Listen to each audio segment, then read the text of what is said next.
serve as you? No.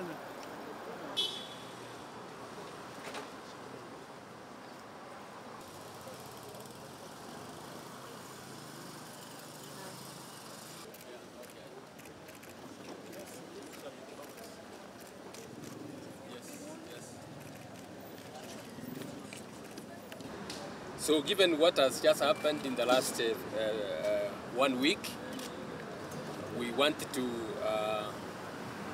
say that there are a few things that we need to do as citizens and as people who love this country.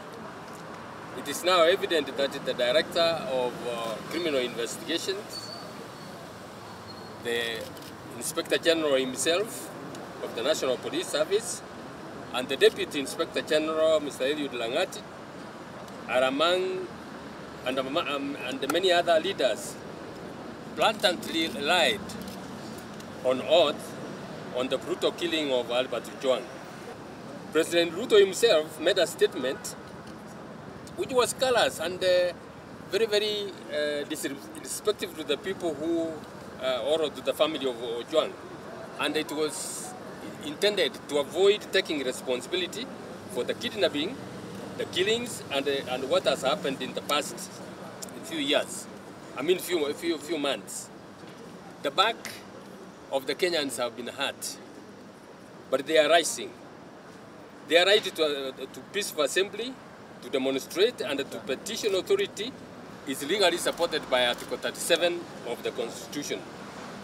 We stand with the other Kenyans in this liberation and demand that the leadership of the National Police Service and all those implicated take responsibility for their actions.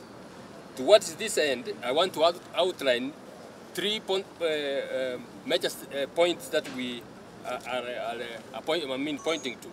There is prima facie evidence that Mr. Eliud Langati, directly or indirectly, by himself or through his accomplices, is implicated in the illegal arrest, torture, strangulation, and the eventual murder of Albert Ojwang. Yet, he is still in the office.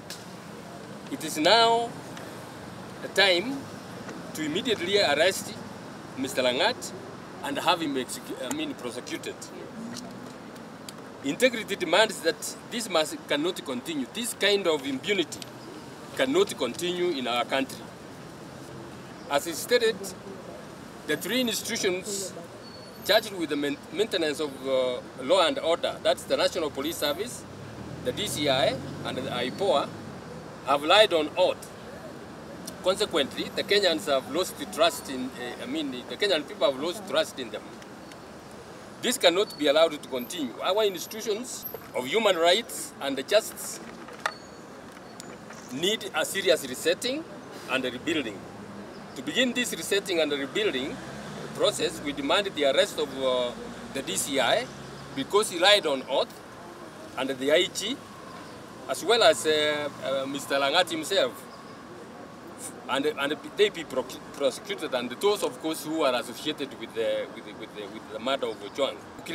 To be clear, we support the efforts of the other Kenyans who have already petitioned for private prosecution. And if no action is taken, we will join them and come up even with fresh charges against them. And we demand that this be done on or before the 25th of June this year.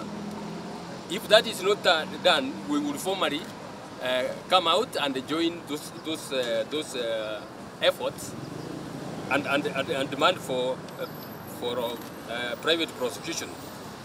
You know, the law provides for that.